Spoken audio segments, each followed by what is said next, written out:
This photograph was taken in 1958 on a cold day in Munich, Germany. This is a photograph taken before disaster, as the subject in this image, the plane, would crash shortly after it was taken. The lives of 23 people lost along with the plane. So what happened? The Munich Air Disaster is known in part for the loss of numerous notable members of the Manchester United football team. For fans of the football club and those who call Manchester home, the disaster is well known. The accident involved a modern plane for its day, operated by a prestigious operator and flown by two very well-respected pilots. So one may have many questions about this accident. So let's go through the timeline of events that day and see if we can uncover what happened on British European Airways Flight 609. February 6, 1958. A British-built propliner was travelling between Belgrade, Yugoslavia and Manchester in England. The aircraft itself was what was called an airspeed ambassador. The manufacturer, Airspeed, launched the plane in 1947. After World War II, the aviation industry all over the world was gearing up for a golden age in passenger air travel. The Ambassador was just one of many planes from that era. Just under 24 of them were constructed during the years of production, as Airspeed was folded into de Havilland in 1951. On that day in 1958, British European Airways received the honour of transporting the Manchester United football team home after playing a match against Belgrade in the European Cup quarter-finals. The team had become known worldwide. Their Scottish manager and footballer Matt Busby, also travelling on the flight, was known for employing some of the youngest and most talented athletes of their time. The team was nicknamed the Busby Babes. On board the plane was not only the team and their entourage, but also a number of sporting journalists and a number of other passengers from Yugoslavia, amounting to 38 passengers. Plus the crew, there were a total of 44 people on the flight. Like many planes of the day, the Ambassador couldn't fly all that far. The plane had a range of just 550 miles on a full tank of fuel. Flight 609 needed to make a stopover somewhere, and it just so happened that on this occasion, the plane was to land in Munich in West Germany to refuel. Flying the plane into Munich and acting as the commander of the flight was 37-year-old Captain James Thane. A former Royal Air Force pilot, even serving during the Second World War, he became an airline captain in 1952, joining British European Airways. Flying alongside him that day was another captain, again 37 years of age, Kenneth Raymond. Also a former RAF pilot, he was a decorated veteran of World War II. Needless to say, the two men were highly experienced, well-respected captains at the airline. Before they would set off on the leg to Manchester, they would actually switch seats. Captain Raymond was supposed to be sat in the right seat as he was acting as co-pilot. However, it was decided that he would take over handling the flight controls for the flight to Manchester. So they switched seats because he was more used to flying the plane on the left side. This was actually against company policy at BEA, and would be used as evidence against the flight crew by some investigators after the accident, but we'll come back to the aftermath later. The plane arrived in Munich without issue.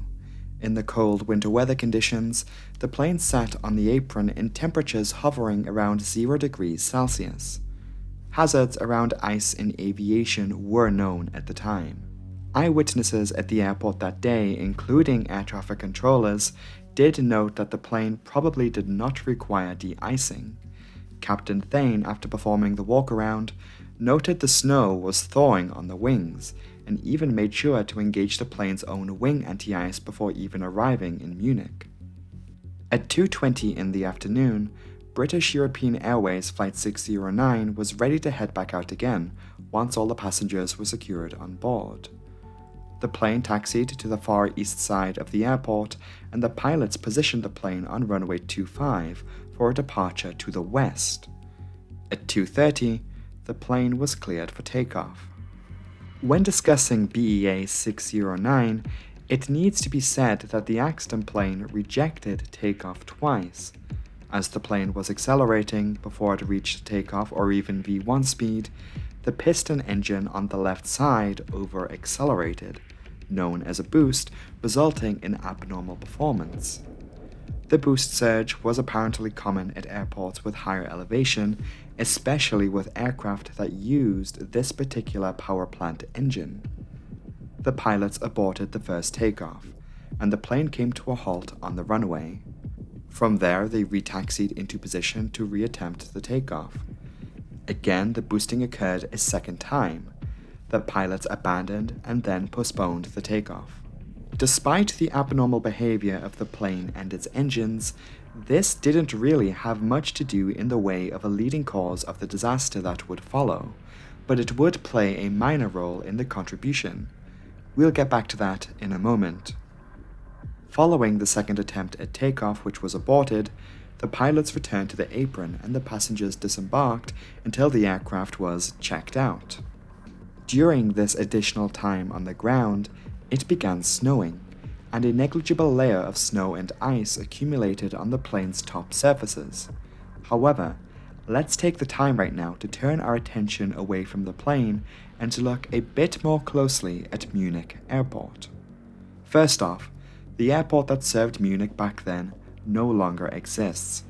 The airport there today replaced it in 1992. Known as Reims Airport at the time, it featured a single runway labeled runway 0725. On that cold February day in 1958, planes were departing using runway 25. In doing so, they would use up approximately 2/3 of the runway.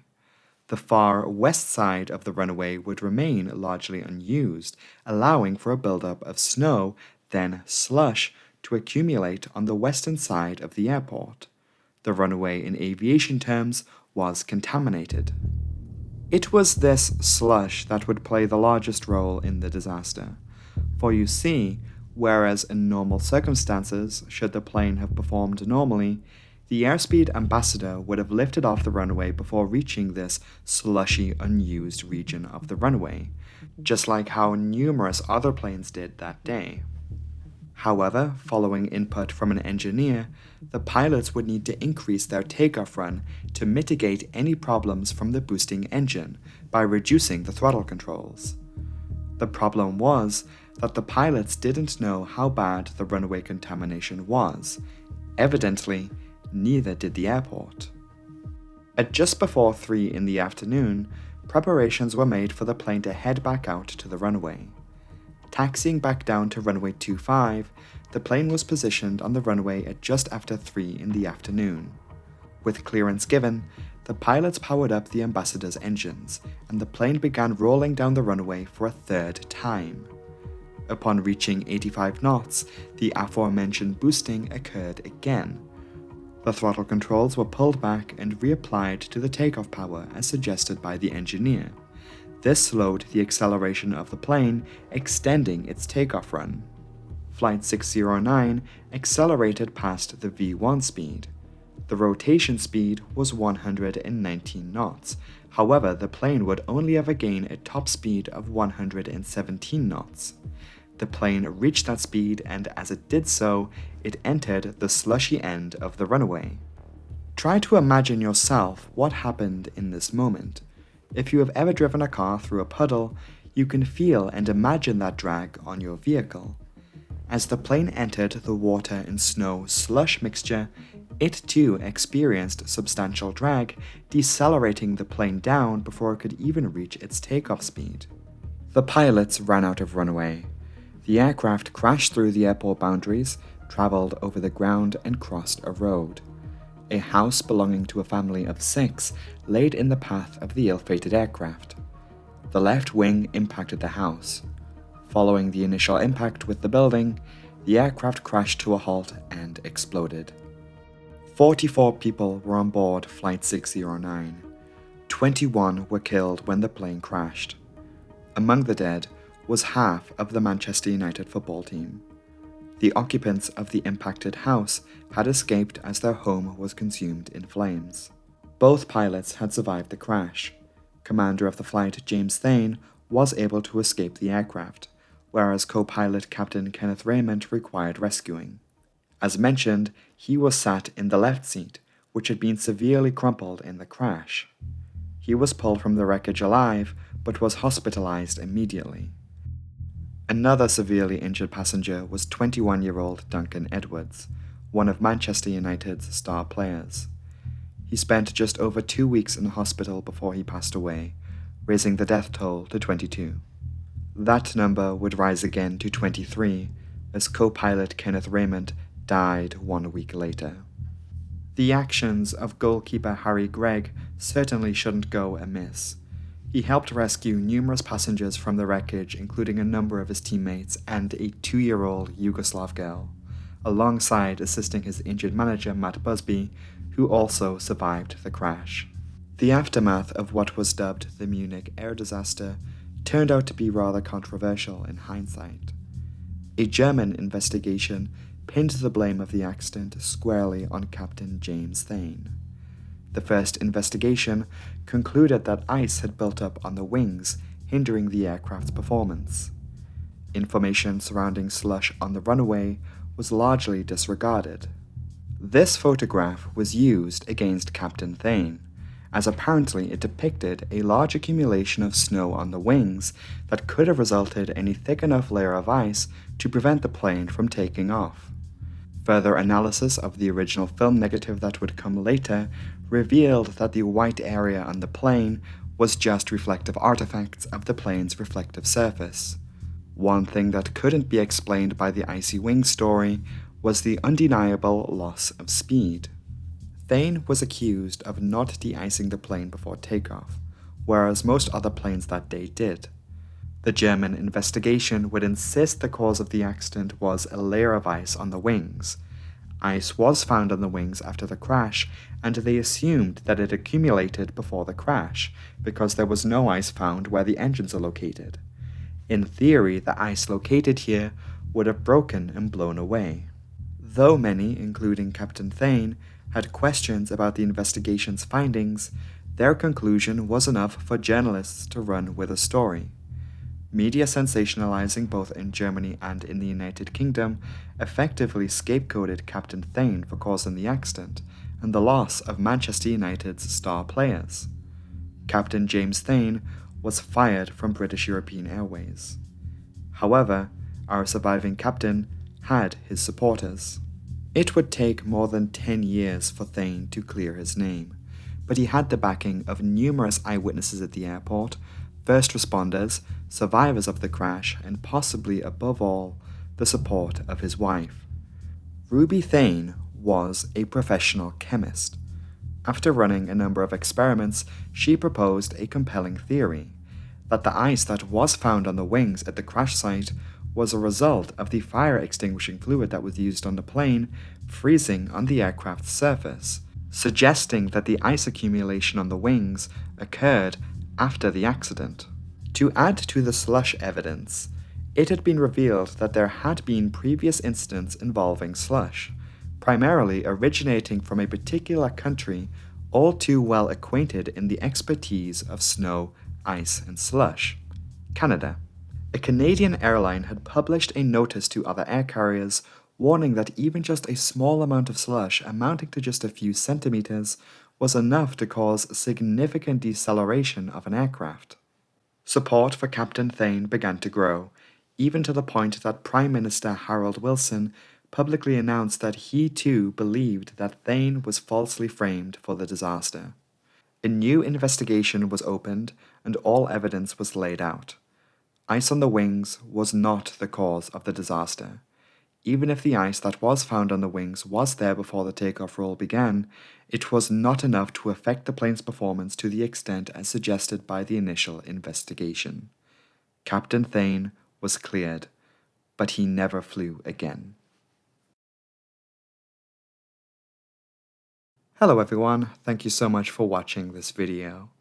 A big thanks to my Patreon supporters for their continuous support. Their names are scrolling on the screen right now, so if you see your name here, a massive thanks to you. Shout out this week to Zero Blazer for pledging last week. Thanks, I really appreciate it, thank you. If you yourself want to support the channel further, you can join the Disaster Breakdown Patreon from just £1 per month, and the link to that will be in the pinned comment below. All patrons get early access to all new content 48 hours before it goes out publicly on YouTube. I am keeping this outro short as this video was already way longer than I thought it would turn out. I had to make sure I covered everything I wanted to with this accident, but I've got plenty of projects I've started and I'm in the middle of, so things are really busy on my end at the moment. Thank you so much for watching. If you want to follow my personal Twitter page, that too will be linked in the pinned comment. Until next time though, have a great day and goodbye.